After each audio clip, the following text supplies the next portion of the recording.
How's it going, Andrew? What's going on, Matt? Not much. Ren Faire was a good time yesterday. What a hoot. I like, they had it was probably the busiest Ren Faire I've ever seen this year. Oh my God, there were so many people there. That was the busiest I've ever seen Ren Faire. Pirate Days, popular day it must be. Apparently, theme weekend must have been. You showed up in full pirate garb. Yar. Did you get recruited for the Jolly Badgers yet? Oh, I've been asked a couple times, but, I kind of told them, I said, with this new kid, like, not right now, but, maybe in the future I'd love to. I mean, I think it's a great idea.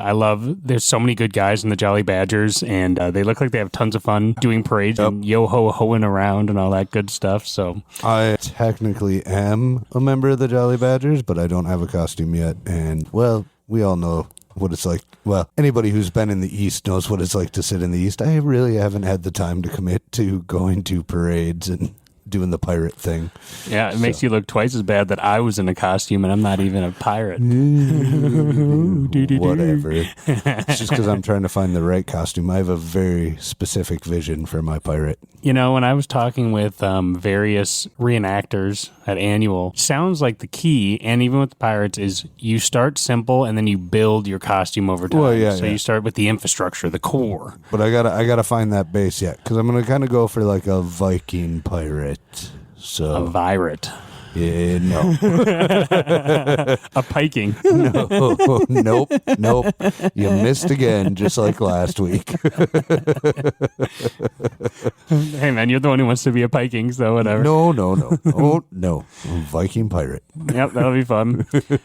Oh, yeah, that's fun that you get to, like with any of these parade troops, whether it's clowns or the pirates, you get to build your character. And you're like, this is my character. His name is Johnny Longbottoms, and he's got the longest bottom. And then you just set it up as a pirate, so, it's a good time. I really wish this was a video podcast right now so everybody could see how I reacted to that. Yarr, they called me Johnny Longbottoms. All right, that's enough of that. Let's get to our guests. All right, I'll hit the music. Loosen up your ties and roll up your sleeves. It's time for Fellowship with Matt and Andrew. The views and opinions expressed on this podcast are not necessarily the views and opinions of the Grand Lodge of Wisconsin or any other Grand Lodge or any appended body. Apparently, today we have two very special guests on our podcast. We have Johnny Longbottom. Longest bottom in the West. Or otherwise known as Andrew.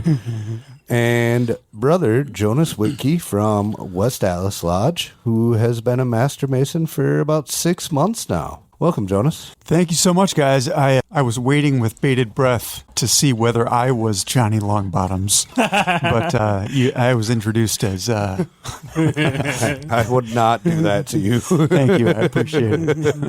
That name is now solely reserved for Andrew, and if he ever joins the pirate unit at the shrine, that is going to be his pirate name. Got to find a way to lengthen my long bottom. Usually I'm Andrew No Bottom, so this will be a different challenge. Oh, my God. Sometimes I don't know what to do with you. Sorry. Well, welcome to the podcast. Thanks. We enjoyed talking with you at Annual Communication. If anyone listened to the Annual Communication episode, Jonas joined us briefly for a light interview, so we thought it'd be fun to bring him on for a longer one. Was he on part 1 or part 2? Part 1? They all blend together to me, man. If he was on part 1, a lot of people have listened then. Yeah, I think it might have been part 1. It was the first day, I think, yeah. Part 1 has become one of our most downloaded episodes ever. Awesome. But yeah, he joined us on there, and so we wanted to bring him on the podcast, trap him for a longer period of time, so we snagged him. So, Jonas, what originally brought you to Freemasonry? Well, let's see. I was about 5 years old. It's actually true. I remember growing up, my grandfather on my mother's side, he was a Shriner, and he was always going to temple. But I didn't know what that meant, but, he was pretty active in York Rite and Scottish and Shrine and so on. My father was a Freemason, and I would hear stories throughout my childhood that, my great-great-great-grandfather was one of the three who started Shawano 170. Oh, wow. And, I kind of just always knew that I would be, and it wasn't until recently that the time was right. Sure. There were times along the way where I thought, I should do that, but I'm not sure how long I'm going to be living in this city. And it was around this time last year, my wife and my father were both like, It's time. Yeah, basically. Like it was, they weren't speaking on the side or anything. And, have you given more thought to that? And I was like, yes, I have. Let me get the show on the road. Well, that's actually very fitting because I know I'm pretty sure I've said it before, and maybe you have as well, Andrew, that Freemasonry finds you at the right time in your life. It really seems to work out that way. Like, it finds you when you're ready to explore the depths of what it has to offer. Yeah, I agree. Yep. It's interesting in the way, too, that Jonas might be the first Mason we brought on that has a long lineage within the craft, because most of the guests we've been bringing on, I didn't have any family. I don't think you did either. Nope. And I think it's kind of like we're seeing more of an increase in non-lineage people coming into the craft. So it's fun to also hear the side where it's the child and grandchild of Masons who are also coming into, and the difference of experience. Whereas someone like you're like, oh, I kind of know what it's about. I've heard about it. I hear stories. I'm familiar with the kind of thing around me. Whereas everyone else is like, I read Freemasons for Dummies. And here I am. So. Or I watched National Treasure and now here I am. Yeah. But so you've been a Master Mason for 6 months now, right? I think I said that at the intro. 6 months and 1 day. Ooh, he's got it down to the day. Look at that. Well, I was on the way here. I was thinking about it, and I was just kind of imagining, like, wait a second, how long ago was that? And it just works out. It was a day of light weekend. Sure. In February. I think that's 6 months. I was counting. Were we at that? Yeah, we did the Entered Apprentice degree at that one. High five. Thank you, guys. You're welcome. Yep. That's In fact, fun. I conferred the Entered Apprentice at that one. Was I junior? You were junior warden. Yeah, easy. Yeah, that was at the shrine, right? That's right. Yep. That was a fun one. Yeah, it was. But yeah, for only being a Mason for 6 months, you've been very active. I see you all over the place, I swear. I try to be. Yeah. And it's been great. I pretty early on, started to see brothers traveling, and I'm like, what is this? Like what? Ooh. And obviously not everybody does. Right. But, you got to travel. And I started to check it out, and, just got this sense that, it's just so great to be among different brothers who still treat you like a brother, and, learn your name right away and know you. And it's been very, very rewarding. I would say, and I do say to anyone who doesn't travel, first of all, that you should. Yeah, we all know. But, just get out there and check it out. And you don't have to do every single lodge in the district, or, you can, and you get a traveling apron award, and that's fantastic. But just a little bit of travel, just kind of get a couple new perspectives every once in a while at least. I really like meeting brothers. One funny thing, my traveling passport would be completely filled in by now if I weren't always coming to, lodges where I've been. So I think I don't know how many times I've been here, but probably 4 to 5 times, it feels like. At minimum. Yep. Well, it's funny because then, the first time you travel somewhere, you're just, you're breaking the ice. The second and third time, you're like, oh, I'm just going to go hang out with some of my friends. You know what I mean? Right. You're like, yeah, we're just going to pop in and see what these guys are doing. So that's always fun. I mean, that's the rewarding part about travel, too, is that in Masonry, it's not really necessarily about just filling out your passport, which is, a fun activity. It's kind of like a way of saving a memory. And it's cool to have a goal to seek out the traveling apron. But one of the best parts is when you are visiting a lodge for the second time, where you're familiar with everyone. You're like, what's up going on, guys? Like coming in just to see, more friends of yours that you've basically made through traveling and meeting people. It's something that's very unique within Masonry, which is cool. Oh, Yeah. Yep. And I've gotten to experience that very heavily this year as we do our quest for the traveling lodge, which is going to yield me a second traveling apron in a row. And it's been really fun to go back to these lodges and see how they've changed since the last time I visited them, or, to see the guys that were master last year sitting on the sidelines and just chilling out. And, it's been fun to develop those connections and meet everybody at the different lodges. So, and it sounds like I might go for a third again next year. So, oh my God, I'm just gonna keep running it, man. You know me. I like seeing everybody. Set the record like super high. Be like, this is the world record for a number of traveling aprons. 4 traveling aprons. Who's gonna beat it? I would, I would be happy to lay that challenge out there to people. I think it's been laid. right. To not just travel once, but to continue traveling. It's a hard one. We have one of the most challenging districts for that too, for sure. Well, I mean, if you really look at it, and Jonas can attest to, there's 14 lodges besides your home lodge. Realistically, you have 12 months to get it done. 1 lodge a month with a couple of months where it's 2 lodges. That's not really that bad. Yep, but then also going to your mother lodge. Also, if you're independent bodies, doing those, so it can fill up your nights for sure. Yeah, but that's your own choice. It's definitely realistic. It's not unrealistic. I agree. I would say, all 3 of us travel a good amount. For people who are, finding excuses or whatever, find out when the degrees are. Yeah. Find out when there's special events. Or put it on your calendar a month in advance. Sure. Right. Mm-hmm. There's all sorts of ways to find excuses, but there's a lot going on. Oh, yeah. Even in August, which is probably the slowest month, there's been plenty to do. We have a very busy district. If you look at our mailer every month, it's pretty well filled in. Not a lot of lodges are going dark in 12 during the summer. A lot are still working. A lot are still doing stuff, keeping things going. So, we have a pretty strong amount of events in this district for sure. We do. There's been a good number of degrees this summer too, which I'm happy to see. That's always great. But I would agree with you that traveling for degrees is a lot of times more fun than traveling for a stated meeting. I did a lot of traveling right before AC when resolutions were being read. Oh, I did that too. My first traveling apron. Oh, I was so well versed in the resolutions by the time AC rolled around. That was rough. Let's jump back a minute to you having gone through the Day of Light. What was that experience like? I know it's a long day. I was not a Day of Light person, but I've been on degree teams for many of them and spent the entire day there, so I can only imagine how long of a day it is for like a candidate, but I'm sure it's a rewarding day though. It is. And if I can back up a step further, deciding whether to do Day of Light was an interesting process because, I had never heard of it. Right.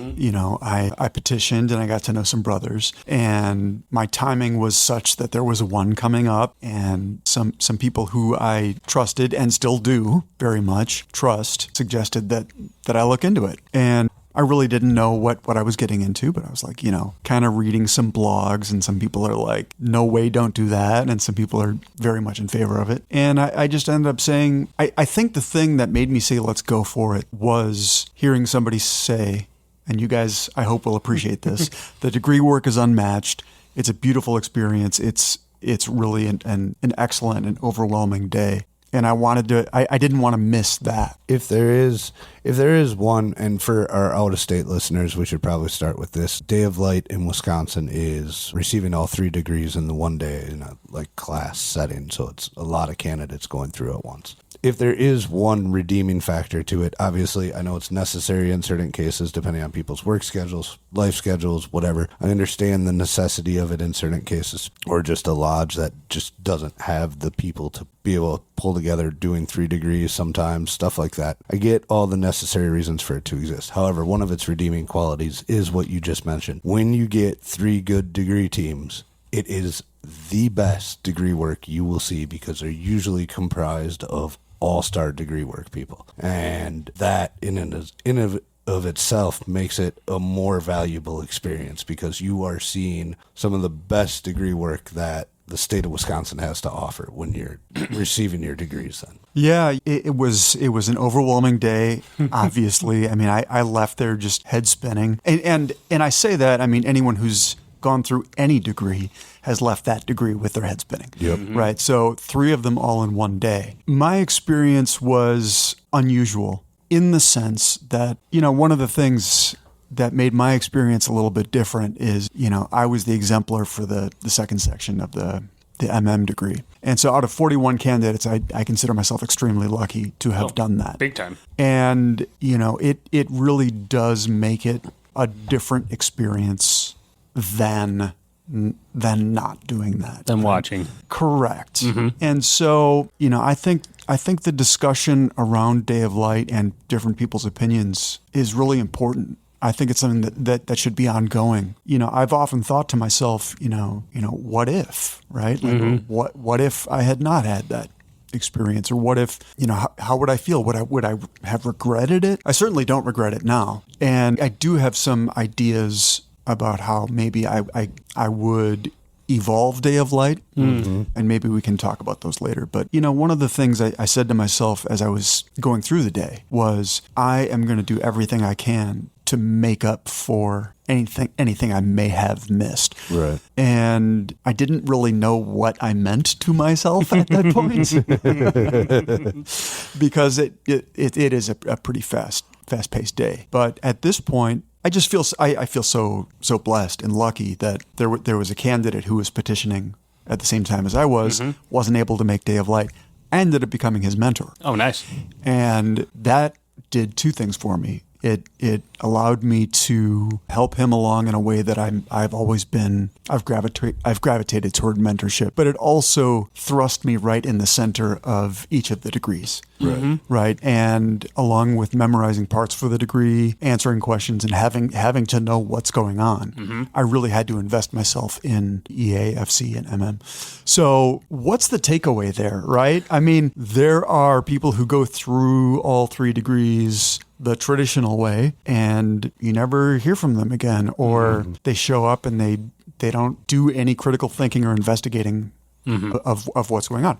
There are people who do Day of Light who end up in Grand Lodge. Yep. I mean, there's really no cause and effect here. Yep. I think the key is making sure the potential candidate is well informed on how the difference is between the two. To say, if you go through the Day of Light, there's going to be a lot more onus put on you to do the work required, because it's not going to be slow. You're not going to have the time to sit with mentors and ask questions. You're going to have to do that after you're a Master Mason. And I think that's an important thing, because anyone, like you're saying, you can have a guy who gets slow and slow rolled traditional and still, which gives you a lot more time, still doesn't put in the time. But you can have the person who goes through a Day of Light, puts in the time immediately. And so it really doesn't matter, even though, personally, I think I prefer the traditional way just because I'm kind of orthodox in that way. But I understand that doesn't mean someone who goes through Day of Light can't be knowledgeable, if not more knowledgeable than someone who went through the traditional way. It just means, I think it's just important that the individual knows you're going to have to get to work if you really want to understand this, just like you did, where you're like, I'm going to mentor and I'm going to learn these degrees because I had a very fast time. It's a lot of information at once. It takes time to unpack, and it's just important to remember, don't just throw someone in, and that, you got to make sure that they're understanding what the pros and cons are. And then they make a decision for what they would prefer. And then that allows them to have the opportunity to be more successful as brothers. Regardless of which method they choose, it's really about, honestly, even within the traditional method, it's really about how much you put into it. And so even though it gives you a little bit more, as a foundation with your lodge, just because you have longer time to know them, in a year, if you're visiting your lodge after the Day of Light, you will build that foundation just like the other guy did on the front end. You'll just do it on the back end. And so it really doesn't matter. It just, one forces you to do it. The other one, you have to choose to do it. And so it's important to put that on the individual and saying, you got to get to work then. You're a Master Mason now. Welcome. Time to get to work. Well, and what is get to work, right? So for somebody who might have limited time to be able to devote, Day of Light will allow you to get to work helping other brothers faster. Okay, that's one thing that is kind of hard to argue with. It really is thinking about what work means. And yeah, there are people who are traditionalists for whatever reason. I do fall on the side of traditionalist. Having done Day of Light, which was an excellent experience, and I got the best possible Day of Light you could get, I don't think it's for everybody. I think you're absolutely right about presenting the pros and cons to the candidate. I think that would not be too hard to codify and formalize in a way that's presentable to a candidate. So that's an excellent idea. So, I was saying I had arguably the best possible experience at Day of Light. And I know a lot of brothers who loved it and have no regrets, and nor should they. They're comfortable with themselves and with the work that they've put in, and they don't view themselves as a lesser Mason. And they're not, is the fact of the matter. And they're not. And they, if anyone has the nerve to tell them that, that they have strong opinions about them as a result of their Day of Light experience. And I mean, it's just so funny. It's just to watch a brother who's done Day of Light respond to something like that as a Mason just says it all. Mm-hmm. Right. It's not that one is the real way and the other one isn't. But I was saying there were a couple things that maybe, I would do to change or improve. And, these are my current thoughts and opinions, mine and mine own, right? And I reserve the right to change them. we all do. All right. Right. So I think that it could certainly be a 2-day affair. And this is based on having seen multiple double degrees. I've seen one here. Yep. At Lake Lodge. There's a way to have both candidates participate. 3 candidates participate, and so on, right? So if it's all confined to 1 day only, and it happens on such rare occasion that you're going to have dozens of candidates, my point being, if you extended the amount of time, make it a full weekend. Weekend of Light. Right. Yeah. I mean, that's not a terrible idea. Another idea I've heard kicked around into that concept to try to make it more available and to make it less of a fire hose experience would be that the lodges are responsible for conferring the EA degree, and then the Day of Light is just the FC and the MM. There, as you well know, there are lodges who do that on Right. a regular basis. Yep. And it works out really well. And, watching somebody day after their EA and taking a peek at the cipher and, oh my goodness, what is this ahead of me? And having them achieve that for themselves is very valuable. Sometimes even proving something to themselves that they thought they could never do. If you had a nickel for every time you heard a new EA say, I can't memorize, I can't do it, how do you expect me to do this? And then like a month later, knock it out of the park and go, wow, I just didn't think I could do that. And you're like, it's a good lesson in showing the importance of stick-to-itness. And it's valuable in the way that you get to build a relationship with your mentor right off the bat, which was one criticism I've had of Daylight is you're forced to build a relationship with your mentor the traditional way. You don't have a choice because you have to learn the work, right? And if you just did the EA, you still get some time to have I'd call my mentor when I was going through, which was Worshipful Brother Grant, like my anchor, where it'd be like, we're going to a Masonic event, I'm going to go find my mentor and he'll help me navigate and meet people and stuff like that. So it's like, that is one thing that's very invaluable, and that a lot of people who do Day of Light still assign a mentor, but that also puts the responsibility on that mentor even harder to be like, hey, you have to stay on top of this guy to start to build that relationship, because I think the mentor-mentee relationship coming into the craft is super special and important, and it really builds a lot. And he's kind of like he's like your tour guide into the craft or whatever you want to call him, and kind of leads you around, and I think that's super valuable. A lot of this echoes the conversation we had with Worshipful Brother Pat Cholka when he was on, and we were talking about the Day of Light for a little bit, or formerly known as Man to Mason. And, one of his big points that I agree with is any lodge that puts candidates through the Day of Light actually has more work after the Day of Light than they would have if they put them through the traditional way. Because now you haven't had 5 or 6 months from the time of their entered apprentice to the time of their master mason, or even a year, however long it takes, right? You haven't had that time to begin to develop that relationship with them and get them to know the ins and outs of the lodge and get to know a mentor very well and stuff like that. So now you put somebody through the Day of Light and boom, now you have to build that relationship, because now you have a new master mason, and if you want them to keep coming to lodge, you're going to have to build that relationship. I agree, but I would correct you on 2 points. You said they have more work, and I would correct you to say they should have more work. Right, yep, no, I would agree. I would agree. If done properly, right, they will have more work. Yeah. But at the same time, the mentor-mentee relationship is not a cookie-cutter relationship. Nope.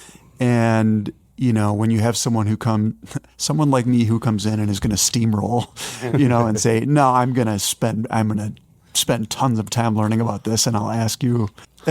In other words, there are some people who need more hand-holding than others. And to be a good mentor, you really have to listen and understand, the relationship. So, yeah, it's going to be an ongoing discussion, I think. Oh, yeah.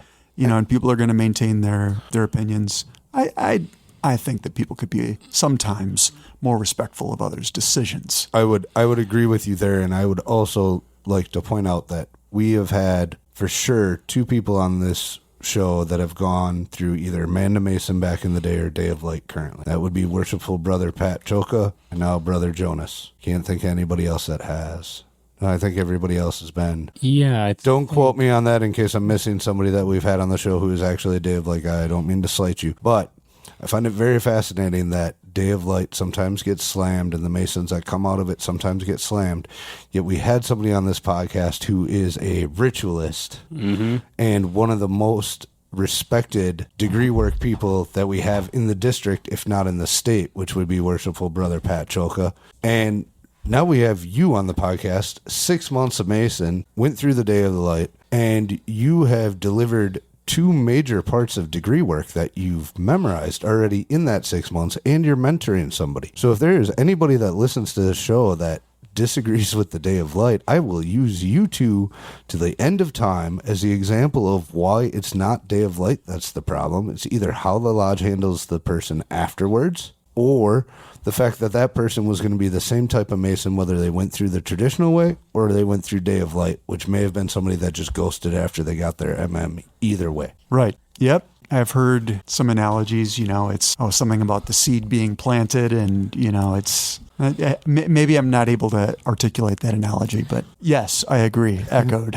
I got you. Sorry, I'm leaned back. So weird. My quad is cramping right now, and I can't sit forward. It hurts. Why don't you just pause the recording for a second? No, I have a question. I'm fine. Okay. I'm just leaned back. It seems like it's in a good spot. Andrew had hurling right before this, just so all of our listeners understand. Yeah, it hurts right now, but it's fine. So one thing I was going to add to that too is I think people make the mistake of venting their opinions on the Day of Light to the individuals who went through, when that's not really the proper way. I think you're allowed to have an opinion that you'd prefer it traditional or you prefer it Day of Light, but it's completely out of line to look at an individual and be like, to throw shade their way where they're like, I went through the same degrees you did. I think that it's not proper, it's not brotherly, and it's something that, we should be aware of because, that's BS. Right. I agree. It's so unnecessary when you think of all the other things you could say, including saying nothing, and to choose to criticize somebody's path into Masonry. You got to get over it. I think people expend too much energy on the negative, and if they would stop and either say nothing or direct their criticisms to the appropriate people, or better yet, focus on the positive, focus on what you can teach this new guy about Masonry, even if you disagree with the fact that he went through Day of Light. All right, well, if you feel like he didn't get the education he needed because he went through Day of Light, instead of criticizing him, step up and take care of educating him. That's right. Yeah, if I could turn back the clock, would I do it differently knowing everything I know now? I can't answer that. I have no regrets at all. I've really cherished my experience over the past 6 months. If I had done it the traditional way, I would not have developed the relationship I've developed with the brother I'm mentoring right now. You also would have only been able to start traveling like a month ago. You know what I mean? Right. Good point. Yeah. I would have missed a lot of dinners. You'd be 16 pounds lighter. You would have missed Yes, correct. Yes. How did you know that? You mentioned it outside. You would have missed a lot of awesome degree work. You wouldn't have delivered a charge and a lecture already, which, geez, I think this guy is next on the list to be a ritualist in District 12. I'm pretty sure that ritual card will be forthcoming eventually. I see that happening. Could be. I enjoy that very much. Good. And that's good to hear. And, that's just, you have to be self-motivated in Freemasonry when it comes to certain things. And, that motivation can come, you don't have to be self-motivated. Your motivation can come from multiple different sources, right? Like, my experience at Lake is I was always self-motivated. I went through the traditional way, and as soon as I told my wife there's memory work involved, she was like, you're never going to be able to do it. And now she's like, I don't understand how you have all that memorized. I was like, I don't either, because I was with you at the beginning. Like, I'm never going to be able to do this. I never thought I would be conferring degrees at the Day of Light or even conferring degrees in Lodge. And, here I am, right? But my motivation was partially driven by, I'm not saying yours wasn't or anything, but my motivation was partially driven by I was surrounded by a lodge that demands a high level of ritual work, right? And that's kind of part of what we're known for. And so my motivation was, A, I wanted to prove to myself I could do it, but B, I didn't want to let anybody in that room down. So if I was going to be up there posting, or if I was going to be sitting in an officer chair, I was going to make sure I knew that stuff. And I get really frustrated with myself when I screw something up to this day, and I probably beat myself up harder than I need to, but that's what keeps me going. You definitely beat yourself up harder than you need to. He's notorious for that. Every time he cooks too, he's like, oh, it's bad, isn't it? And everyone's like, no, it's amazing. He's like, I just wanted to hear everyone say it 10 more times, so I can feel bad. No, I'm still going to feel bad about it, because I taste my cooking, and this is me though, and this is how I try to make myself better, right? Yep. Like when I screw up, I really beat myself up over it. Or if I'm cooking and I'm like, this is pretty good, but this is what could have been better about it. I focus on the part that could have been better.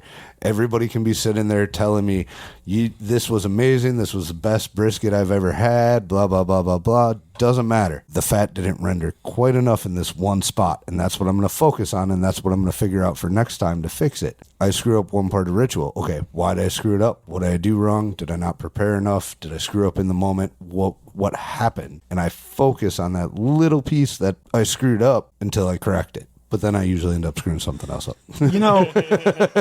So, okay. I really don't want to steer us away from brisket, because I do want to talk about that. But, it just kind of reminds me that, okay, you're hard on yourself because you've got your own shoes to fill. Yep.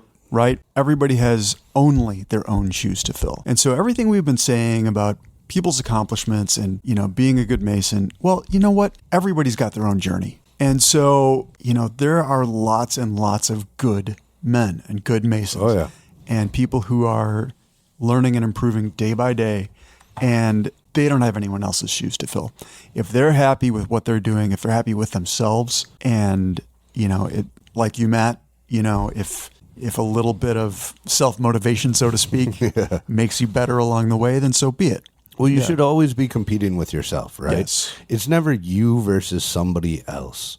That doesn't make you a better person. What makes you a better person is when at the end of the day you sit back and you look and go, what could I have done to make me better tomorrow, right? And that's it. It should be you versus you, not you versus anybody else. What's that famous line? Comparison is the death of joy, or something? Yes. Something along those lines. I mean, the thing is when you're comparing yourself to others to judge yourself, you are applying your working tools to another person to think about yourself, and that's ass backwards. When really you should be, the working tools are given you to measure and weigh upon yourself, so you shouldn't be measuring someone else with your working tools. They're meant for yourself. Right. And so it's almost like when you start to use comparison to be like, well, I'm a better Mason because I did this, or blah, blah, blah, blah, blah. You're kind of just inflating your ego, and it's actually an illusion, whereas the best competitor is yourself. Right. Well, and that leads into, somebody's going to say, well, then why do we say you should whisper wise counsel to a brother? You're not whispering wise counsel because you think you're better than that brother. You're whispering wise counsel because you've identified something that maybe that brother hasn't identified in themselves. And you just want to point out, hey, could probably do this a little bit better, and give them that polite encouragement, that brotherly love encouragement to help them identify it in themselves and rectify it themselves. That's what whispering wise counsel should be. Or it's you're trying to protect them from something that's going to cause them harm, A, or you're trying to stop something that's going to cause disharmony in the lodge, B, and none of that is you trying to make a personal attack or a personal judgment. Oftentimes that is an act of love, being like, dude, this is getting out of hand, ABC 1, 2, 3, to try to create a peaceful, harmonious situation or to protect that person. Well, and I think it's important that people hear that, though, so it's received that way. Like, right? Like, if I'm whispering wise counsel to somebody, I'm not doing it to be like, hey, you screwed up, fix it, or get the heck out of the way, right? It's. I think this would help you, and I want to see you succeed, right? That's ultimately the goal, and that's what we should all be striving for. And probably it's as a result of you noticing that the brother was unhappy with themselves, right? Or something like that, right? Yeah. So good points, guys. What do you think? Let's jump into another question. What do you think is the biggest impact Masonry's had on your life the last 6 months, from before you were raised and then till now? What do you think is the biggest impact Masonry's had on your life? The biggest impact. There's a lot of crazy going on in the world. Being around brothers who care about each other, who have your back, who know your name, who welcome you in, it restores a little bit of faith in humanity.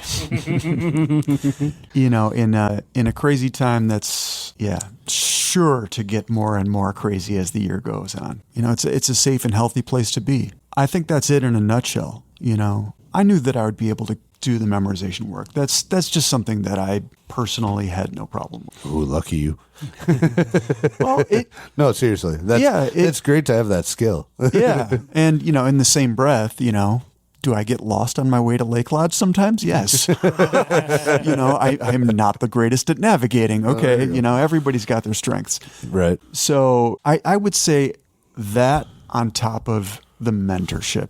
The mentorship right there, being able to have that opportunity and have that in my life again. And it's been gone for a little while. Life happens and career changes and moves and stuff like that. And to have such a sponge of a candidate, such an enthusiastic, positive, great guy. And to be able to create a learning environment for him, I think would certainly be tied with just the fellowship. Mm-hmm. Yep. Pretty sure I know who we're talking about. I'm pretty sure he listens too, so I'm assuming we're talking about Brother Lee, right? Brother Lee, we all love you, brother. He is a super positive. He's a firecracker. I've always said, he's such a firecracker. He's so fun. I love when he comes and visits. So I was like, heck yeah. He's Manuel, French Canadian last name. That's right. Yeah. He was here for EA degree, right? I think he came for an EA and an FC. No, he hasn't seen an FC yet. Nope, because I was just at his FC. That's right. Yep. Yep. I know there's so Brother Lee. We're speaking to you and at you right now. As far as I know, there's a double FC coming up on August 15th, and I know he's planning on doing that. So it's such a great thing for anyone who's got a candidate, to get them into a degree before they advance, get them to see what's going on, and teach them to travel right off the bat. You bet. Right. Mm-hmm. Agreed. Yep. Is that Burlington that's doing that double FC? Was that it? I think that might be Waukesha. Waukesha. Oh no, it is Waukesha. Darn it! That'd be great to make it out to, but I will be on day 2 of my cave degree trip. Oh yeah, I heard about that. So, Brother Lee, you please shoot us a text when you hear this, okay? I'm gonna get a message on Facebook on Thursday. Cool. What other questions? Do you have anything else you want to ask our lovely guest? No, actually, I do have one. All right. He's not a worshipful brother, so I can't ask him the question. Yep. However, for anyone who may stumble across this, who's a one-day class Mason, because we have listeners out of state and they call it other things in other states. Gotcha. So we're going to refer to it as one-day class for this part. For anyone who's a one-day class Mason or may end up being a one-day class Mason, because I'm pretty sure we have people that are interested in the fraternity listening, what would your biggest piece of advice to them be for after they've gone through the one day? This is an easy question to answer because it's a bit of a summary of this session. My best advice to you is to take all 3 of those books, the EA, the FC, and the MM, and devote yourself to reading them, which should take about an hour to 2 hours according to the book. You can always read them more than once, Right. And answering the study questions, and basically doing a pseudo proving up for each of them. Learn these things. You don't have to do them today, but you can start, right? Learn each of these things. Go back and familiarize yourself with what's going on in the EA? Because you are an EA too, right? Yep. Every Master Mason is a fellowcraft, is an EA. So acquaint yourself with the lessons in that degree. And that will do so much for you as you advance in Masonry, as you end up participating in degrees or moving through the chairs. You're going to know more of what you're doing. It'll make more sense to you in your heart.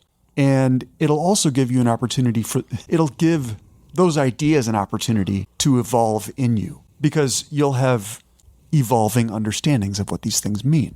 So I would say to anyone who's a one-day Mason or a Day of Light Mason, really become that EA and that FC too. Go back, turn back the clock, and take the time. It's not that hard, and it only does you good. It's almost good advice for any Mason, to be honest. Right? Yeah. Honestly, yeah. I mean, going back and conferring EA and FC degrees have been huge for me, because it made me relearn all that stuff again, and you're a little bit removed from it after a while. But that's amazing advice. I love it. It's great advice, too, because from an esoteric perspective, there's a portion of Masonry that is building the temple in your heart or in your mind, whatever you want to name it. And the first steps of that are in memorizing those small parts for your posting. Those are your first blocks that you're placing into your mind or into your spirit of like saying, this is now so integrated into my psyche, I can recite it to you. And, that's just the first step. And that is, I think, I've heard a couple of guys that I've known who've gone through the one-day class have went back to their lodge and say, I'd like to do all 3 postings. And they came back to the lodge and say, I'm going to do that. I know I only have to do the MM, so the other ones are just for kicks, but I would like to do that. And I think that when you're a master of a lodge and you hear that guy say that, you should have a big grin on your face and go, all right, this guy's going to be good. Like, he's coming in and he's ready to work, and he wants to learn. And I think that's the most important thing anyways. While that is what I consider my best advice, I don't think anyone in this room, and I don't think anyone should judge a brother who chooses to not do that and choose to do things his own way. This is your journey, period. Yep. Agreed. Yep, everyone has their own path, and you might not get it from doing a posting, but along that route, you'll probably find it somewhere else. So whatever works best to make you the happiest, healthiest, and best man you can be, Yep, exactly. Anything else? No, I'm good. We're in a good time. All right, awesome. Well, thanks for coming in today, Jonas. We really appreciate it. Wait a second. I think we were going to talk about brisket. Oh. No, don't get him down this road. We can kick up for 30 more minutes. Don't take me down this rabbit hole. I still want to see a District 12 barbecue competition happen. Echo. I really want to see that happen, and I'm hoping maybe next year, maybe. See what you pull off. I've kind of started throwing it around to some people, so we just got to figure out the logistics, and whether it's going to be lodge versus lodge or individual versus individual. So we'll see what happens. Cool. Sign me up. I'm not going to compete against you or anyone else. I will help with logistics and eating. We are going to need an independent judging panel, which will be interesting. I feel like we're going to have to bring them in from another district. Yeah, that's probably the fairest way. Just grab some people from Superior. I hear the phone ringing. Is that? Is this real time? Okay, right. All right. Awesome. Well, thank you so much for joining us. I love this podcast. I think there's a lot of good reminders in here to kind of, yell wise counsel in some brothers' ears, and also inform people on just whisper wise counsel. But also just inform people that everyone's Masonic journey is always necessarily different, and they all have their value, and everyone walks a windy road through Masonry, and you're all just brothers, and it's great. I love you guys. Thank you for having me. Love you too. Love you too. Thanks for being here. All right. Thank you to the listeners. I think we're going to skip news and events just because it's a little bit lighter in the summer on some of the news, and we will be back with news and events on the next episode. Sounds good. Have a great day. Take care.